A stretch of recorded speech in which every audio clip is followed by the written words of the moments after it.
할렐루야. 오늘은 수요일입니다. 찬송가 하나 하고 우리 말씀 같이 나누도록 하겠습니다. 454장입니다.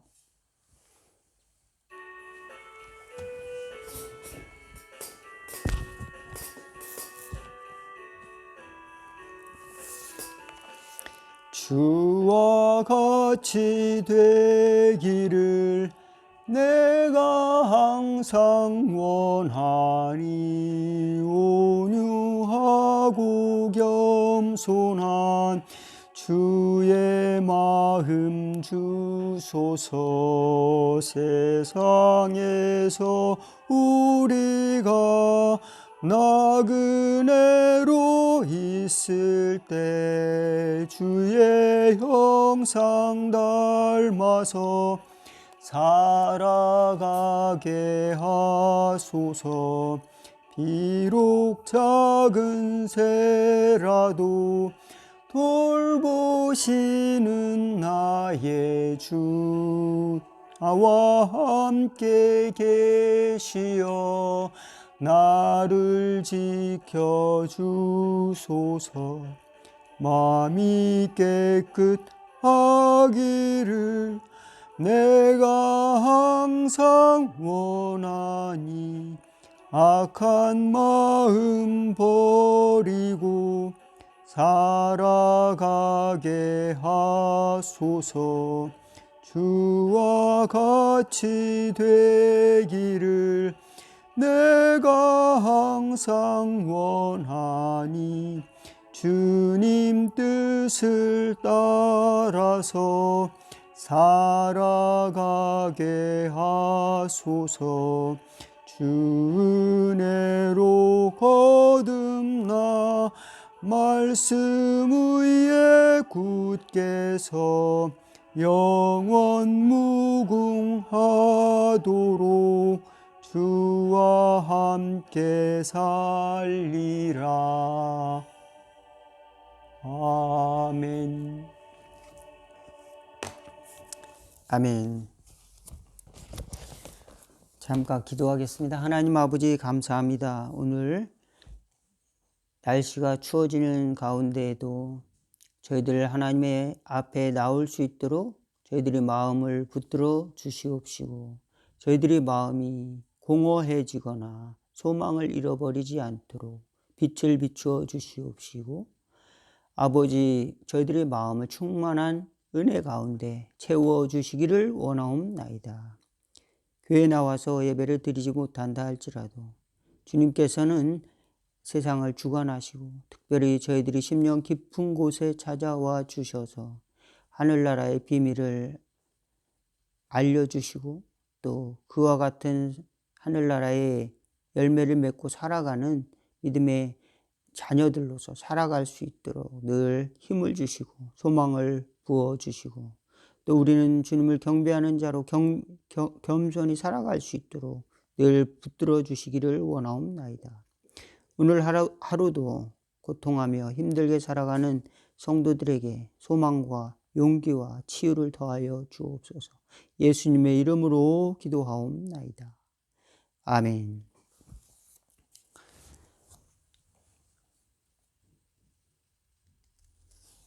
오늘 본문의 말씀은 베드로후서 3장 1절에서 9절 말씀입니다. 제가 봉독해 올리겠습니다.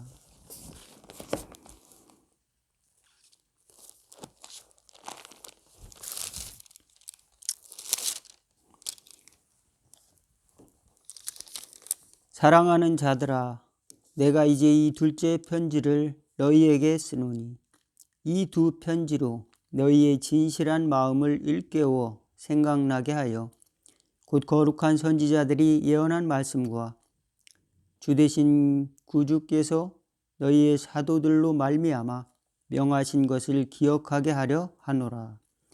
먼저 이것을 알지니 말세에 조롱하는 자들이 와서 자기의 정욕을 따라 행하며 조롱하여 이르되 주께서 강림하신다는 약속이 어디 있느냐? 조상들이 잔 후로부터 만물이 처음 창조될 때와 같이 그냥 있다 하니 이는 하늘이 예적부터 있는 것과 땅이 물에서 나와 물로 성립된 것도 하나님의 말씀으로 된 것을 그들이 일부러 잊으려 함이로다. 이로 말미암아 그때의 세상은 물이 넘침으로 멸망하였으되 이제 하늘과 땅은 그 동일한 말씀으로 불사르기 위하여 보호되신 바 되어 경건하지 아니한 사람들의 심판과 멸망의 날까지 보존하여 두신 것이니라. 사랑하는 자들아, 주께는 하루가 천년 같고 천년이 하루 같다는 이 한 가지를 잊지 말라. 주의 약속은 어떤 이들이 더디다고 생각하는 것 같이 더딘 것이 아니라 오직 주께서는 너희를 대하여 오래 참으사 아무도 멸망하지 아니하고 다 회개하기에 이르기를 원하시느니라. 아멘. 예.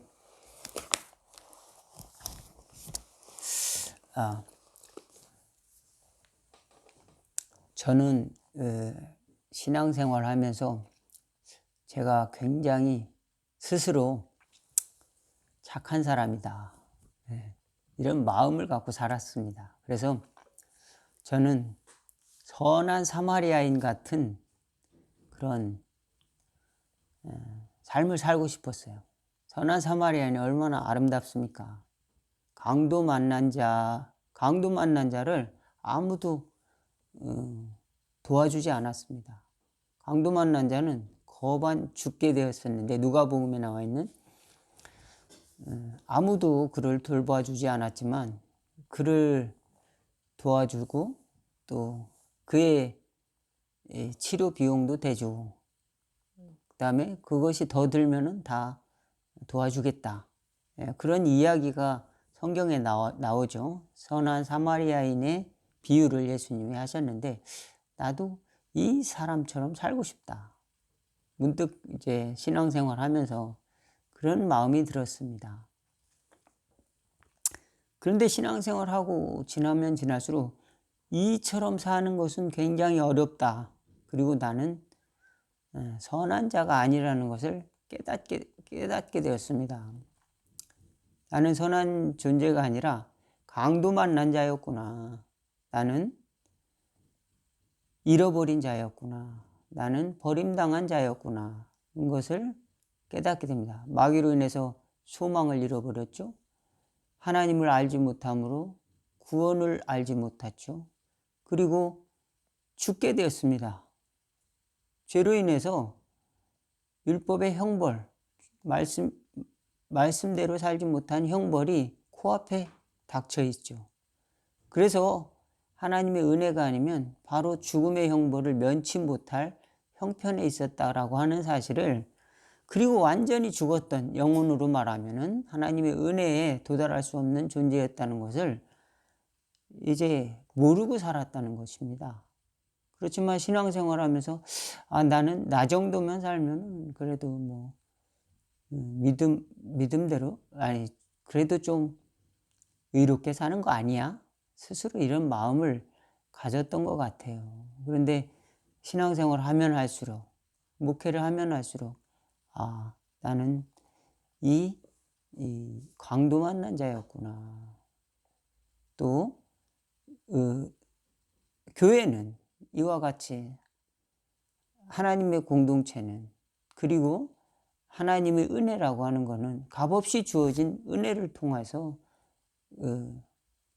죄인이 변화될 수 있도록 디딤돌이 되어주고, 예수님은 그 모퉁이 돌이 되어주시고, 또 우리를 선한 사마리아인과 같이 그렇게 인도해 주신 분이구나 또 깨닫게 됩니다.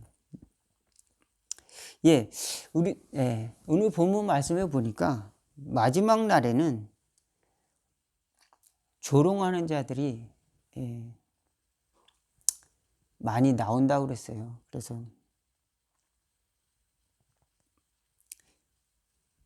하나님이 계시면 왜 이렇게 코로나가 전 세계에 퍼졌어? 교인들이 많은데 기도하면 될 거 아니야. 기도하면은 코로나가 물러간다며 왜 너희들은 기도 안 했어? 이렇게 이제 공격을 할 수도 있겠죠. 예. 거기에 대해서 어떤 분들은 그래, 내 잘못이야. 내가 기도 안 해서 그러니까 나만 잘못이냐? 우리 다 모여서 그러면 같이 기도하자. 모이면은 또 코로나가 또 더 번창하잖아요. 그러니까 이거는 보이지 않는 것에 대한 하나님의 메시지입니다. 보이지 않는 것에 대해서 우리가 하나님은 보이지 않는 곳에서도 역사하신다는 것을 인정을 해야 되는데, 그것을 보이는 세상 속에서만 인정하자, 이렇게 시작을 하면은 거기서부터 하나님이 역사하실 공간은 좁아지는 것이죠. 어떤 믿음의 장소, 믿음의 시간, 그거를 한정하기 시작하면 거기에 우리의 마음이 갇혀져 있고 때로는 좁아집니다. 하나님, 이때에 이걸 들어주지 않으면 난 신앙생활 안 할래요. 요번에 합격 안 시켜주면은, 요번에 대학 시험 합격시켜주지 않으면 난 교회 안 나갈래요. 신앙생활 안 할래요. 그래서 작정 기도도 하고 하지 않습니까? 작정 기도를 하는 건 나쁘다는 뜻이 아니라, 거기에 우리는 늘 한정하려고 하는 의도가 각자 있죠. 그런데 그것이 과도하게 하나님의 큰 섭리를 도전하려고 하는 그런 불같은 마음이 하나님의 그 넓은 사랑을 왜곡한다는 것입니다. 우리 스스로가 하나님이 넓은 사랑이 없어지는 것이 아닌데 우리 스스로 왜곡해서 우리 스스로 지쳐버린다는 겁니다. 하나님이 은혜가 막힌 것이 아닌데, 하나님의 은혜가 계속 오고 있는데 우리는 거기에 따른 민감한 반응을 할 수 없는 이유는 우리 스스로 그 불길, 분노의 불길, 죄악의 그 검은 숯으로 말미암아서 그 불이, 죄악의 기름이 이제 불길을 타오르게 하는 거예요. 스스로 멸망을 자초하는 그런 인류의 모습을 우리는 가지고 있다는 것입니다. 하나님이 은혜가 멈춘 것이 아니라 하나님은 여전히 우리가 구원받기를 기도하고 구하고 있다라고 하는 것입니다. 그리고 아까 말씀드렸듯이 저도 보면은 은혜를 받았지만 때로는 야, 은혜 받은 자가 왜 이렇게 분노를 하지? 왜 이렇게 세상에 욕심을 가질 욕심을 버렸다고 하는데 모든 것을 버리고 주의 길을 가고 또 신학을 했고 또 목회자의 길을 간다고 했는데, 때로는 아, 나도 이런 거 갖고 싶다. 때로는 집을 좀 갖고 싶다. 그런 마음이 들 때가 있어요. 예, 여러분은 어떻습니까? 때로는 아, 좋은 차를 한번 몰아보고 싶다. 그런 생각이 들 때도 있습니다. 예, 그렇지만 돌이켜 보면은 너무 감사해요. 예. 하나님께서 살 수 있도록 다 주셨어요. 집도 주시고 차도 주시고 또 생활할 수 있는 모든 걸 다 주셨는데 더 비교 상대적인 우위를 차지하려고 하는, 다른 사람이 보이고 싶은 그런 마음이죠. 꼭 필요한 것은 하나님이 주시는 줄로 믿습니다. 그래서 제가 저 자신을 볼 때 분노하고 때로는 비판하고 때로는 세상적인 욕심이나 또 사랑하지 못하고 미워하는 마음이 제 스스로 하나님의 역사를, 하나님이 역사하실 공간을 이렇게 제한하는 것입니다. 근데 그거를 하나님은, 그렇다고 해서 하나님이 영향을 받을까요? 하나님은 무한하신데 제가 분노한다고 하나님이 변하실까요? 네. 욥기서에 보면 그런 말씀이 있지 않습니까? 내가 의로운들 하나님이 그 영향을 받겠는가? 자, 오늘 보면은 하나님이 심판의 날이 이를 때 조롱하는 자들이 하나님을 비판한다고 그래요. 하나님 믿는 사람들, 야, 하나님 오신다며? 하나님이 계시냐? 그러나 우리 크리스찬들은 잊지 말아야 될 것이 몇 가지 있습니다. 저는 그 중에 세 가지를 말씀드리고 오늘 말씀을 마치려고 합니다. 첫째는 아까 말씀드렸던 그 저의 이야기처럼 죄로부터 구원받았다는, 은혜 받았다고 하는, 그래서 예수님을 하나님이 보내셨다고 하는 가장 기본적인 것을 기억하는 겁니다. 나는 죽었다가, 즉 죄로 인해 죽을 수밖에 없는 죄인이었다가 다시 살아난 존재다. 첫 번째는. 그 다음에 두 번째는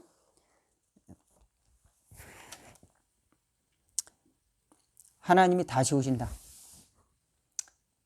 최후의 심판하실 분은 하나님입니다. 우리가 사람을 다 판단할 수 있는 궁극적인 저울을 가지고 있지 않다는 겁니다. 사람은 보는 시각에 따라서 다 달라요. 보는 시각에 따라 기준이 다 다릅니다. 다 자기 의의 잣대로 세상을 바라보죠. 감옥에 가면 감옥에 있는 사람은 다 죄인이잖아요. 근데 새로 들어온 죄인을 거기에 있는 감옥에 있는 사람들이 심판한다고 그래요. 정죄한다고 그래요. 너는 왜 이렇게 큰 죄를 저질렀느냐? 나쁜 XX 하면서 그 죄인이 죄인을 심판하는 형국이 되는 거죠. 그렇지만 우리는 다 같은 죄인이라고 하는 것을 잊어버린다는 겁니다. 어느 순간. 그래서 첫 번째 죄인이 구원받았다는. 그리고 그럼에도 불구하고 우리는 자꾸 심판하려고 한다는 거죠. 근데 주님은 다시 오셔서 의를 상 주시고 또 죄를 심판하시는 그 하나님의 저울이 있다는 겁니다. 하나님의 보좌, 죄인을 구원하시는 하나님의 그 은혜를 주시는 그 하나님의 각자의 분량에 맞는 형량을 하신다는 겁니다. 저울, 하나님의 저울로 재신다는 겁니다. 마지막은 함께 하신다는 겁니다. 말세에 주님은 고통하는 사람도 많이 있죠. 또 괴로워하는 사람, 주님 왜 빨리 안 오시나? 주님이 이 고통스러운 환경 가운데 정말로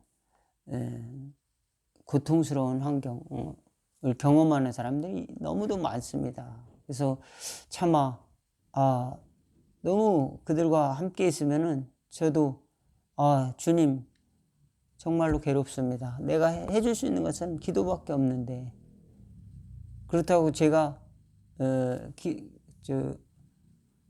기술이 있어서 병을 치유할 수 있는 기술이 있어서 치유할 수 있으면 좋겠는데 사람 힘으로는 한계 있는 것들이 너무 많아요. 사람 힘으로는 안타까울 때가 많이 있는데,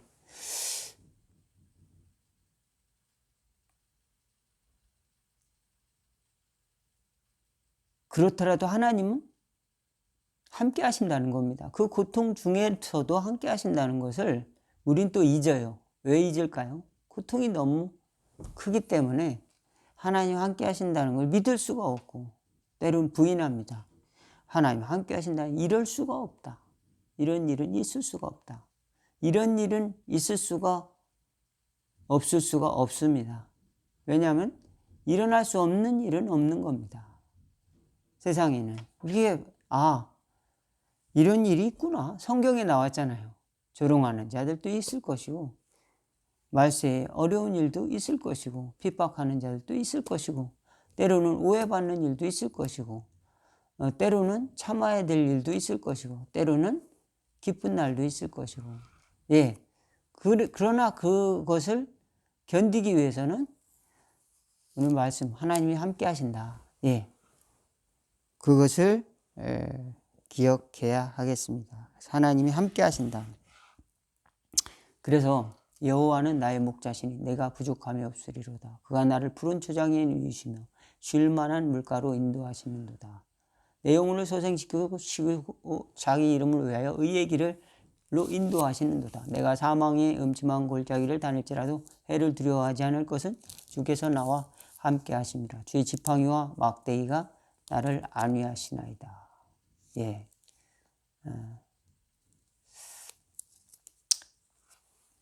시편 23편에 주님께서는 함께 하신다고 천명하는 것입니다. 노래 부르는 것이죠. 예. 우리는 늘 오늘의 양식을 구하고 또 오늘의 겸손 또 용서를 구해야 됩니다. 왜? 오늘이라고 하는 짧은 시간은 이제 오늘 저녁에 마감해서 내일 알 수 없는 시간을 또 맞이하기 때문에 그렇습니다. 오늘이라고 하는 시간은 안에 우리는 사랑을 품고 용서를 품고 하나님 앞에 서야 되는데 무거운 짐을 지고 있으면 하나님 앞에 서기가 하나님의 형량 앞에 우리가 어떻게 서겠습니까? 우리 인간의 무거운 저울추를 가지고 있으면 안 됩니다. 그 저울추가 바로 우리 자신을 짓누르는 겁니다. 그 저울추는 우리가 세상을 판단한 그 저울추, 무서운 말이죠. 우리가 사람들에게 준 상처들, 그것이 도리어 나에게도 똑같이 적용될 수 있다면 얼마나 우리가 무겁게 살겠습니까? 왜 너는 이런 거 잘못했어? 그럼 똑같은 기준으로 똑같이 나에게 그런 방법이 찾아온다는 겁니다. 똑같은 말은 아니더라도 기준이 다르면 똑같은 방법론으로 우리는 또 거기에 대한 짐을 져야 되는 것이죠. 하나님의 기준은 무엇입니까?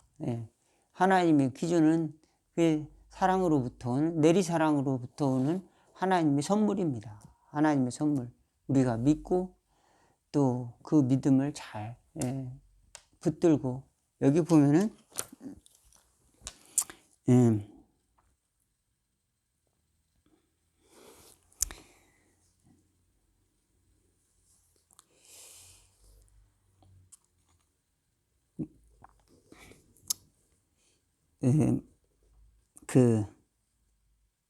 우리 신앙의 순수성, 하나님이 우리에게 주신 순수한 믿음, 그것을 경건, 그것을 그것을 파괴하려고 마귀가 자꾸 공격을 하는 것이죠.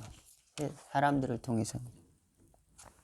마귀는 자꾸 우리 죄됨, 또 죄로 인해서부터 구원받았다라고 하는 궁극적인 의미가 하나님의 은혜거든요. 그 은혜를 잊어버리게 하려고 자꾸 이제 죄가 중요한 것이 아니라 회개가 중요하고, 회개보다 더 중요한 것은 하나님이 구원하시고자 하는 하나님의 강권적인 그 하나님의 역사입니다. 하나님의 그 인도하심입니다. 그게 붙들리는 것이죠. 깨어있지 못하고 또 하나님이 함께 하심을 잊어버리게 자꾸 유혹을 합니다. 마지막 때가 오지 않으니까 그냥 기다려. 마지막 때가 오지 않으니까 그냥 마음대로 살다가 마지막에는 그때 열심히 하면 되지. 시험도 마지막에 열심히 벼락치기 하면 되잖아. 시험 공부하듯이 천국에 갈 수 있을까요? 그러면 얼마나 좋을까요? 마지막에 정신 차리고 우리가 시험 보기 위해서만 공부하면은 그러나 그 양이 너무 많다면은 벼락치기가 안 되죠. 양이 산더미와 같이 많으면은 그러면 계획을 가져야 됩니다. 계획을 갖고 공부해야 돼요. 그렇기 위해서는 차근차근 기초부터 공부해야 됩니다. 그리고 그것을 할 수 있도록 조절을 해야 됩니다. 시간과 또 건강 또 여러 가지를 거기에다 이제 일정량의 노력을 해야 되죠. 그러기 위해서 가장 기초적인 것이 신앙의 ABC라고 할 수 있는 것이 기도입니다. 기도. 우리는 때로는 그 기도가 때로는 말씀에 기초하지 않고 오늘 말씀처럼 나를 구원하신 하나님, 또 회개를 통해서 구원하신 하나님의 또 하나님이 우리에게 주신 것을 감사하고 영광 돌리기 위한 또 이런 기도에서 말씀 주기도문에서 벗어난 또 우리의 기도를 하기도 합니다. 그렇지만 거기 말씀을 통해서 우리의 정체성을 기초를 쌓아가면은 우리는 굉장히 지혜롭게 기도의 제목을 찾고 하나님이 함께 하시는 것을 다시 경험할 수가 있을 줄로 믿습니다. 그렇지 않으면 자꾸 마귀가 공격해. 너 기도했는데 왜 들어주지 않지? 하나님 안 계신 거 아니야? 기도하지 마. 기도해. 그럼 네가 원하는 걸 기도해. 그렇게 자꾸 마귀는 네가 원하는 거 안 들어주면 하나님 무슨 소용이야? 그러면 하나님 무서운 하나님이게? 그러면 하나님은 다른 사람 편이야, 네 편이 아니야. 이렇게 마귀는 자꾸 우리 구원받은 은혜의 존재를 자존감을 무너뜨리는 겁니다. 그러면서 자꾸 우리 신앙을 훼손시키는 것이죠. 그때 우리는 말씀을 통해서 기도하는 겁니다. 마태복음 말씀을 통해서 그 마태복음 5, 6, 7장 안에 기도의 방법도 있고 주기도문도 있고 회개할 내용도 있고 하나님 복 주시는 그런 과정이 다 있습니다. 그래서 그 제목들만 붙들고 기도해도 우리는 벗어나지 않고 또 하나님 함께 하심을 붙들고 또 간구할 수 있는 그런 귀한 자료가 됩니다. 저와 여러분이 잊지 말아야 될 것, 하나님이 나를 구원하셨다. 다시 오심으로 나는 오늘도 깨어 있을 필요가 있구나. 또 정신 차리고 말씀으로 기도해야 될 필요가 있구나. 또 그 다음에 하나님은 아직 다 해결되지 않는 문제 있습니다. 삶의 문제임에도 불구하고 있음에도 불구하고 하나님은 여전히 함께 하시고 또 마지막에 소망으로 인도하신다. 잊지 않는 저와 여러분 되기를 주의 이름으로 축원을 드리겠습니다. 주기도문으로 오늘 시험 말씀 이렇게 마치는 걸로 하겠습니다. 하늘에 계신 우리 아버지, 이름이 거룩히 여김을 받으시오며 나라가 임하옵시며 뜻이 하늘에서 이루어진 것 같이 땅에서도 이루어지리다. 오늘날 우리에게 일용할 양식을 주옵시고 우리가 우리에게 죄지은 자를 사하여 준 것 같이 우리의 죄를 사하여 주옵시고 우리를 시험에 들게 하지 마옵시고 다만 악에서 구하옵소서. 나라와 권세와 영광이 아버지께 영원히 있사옵나이다. 아멘.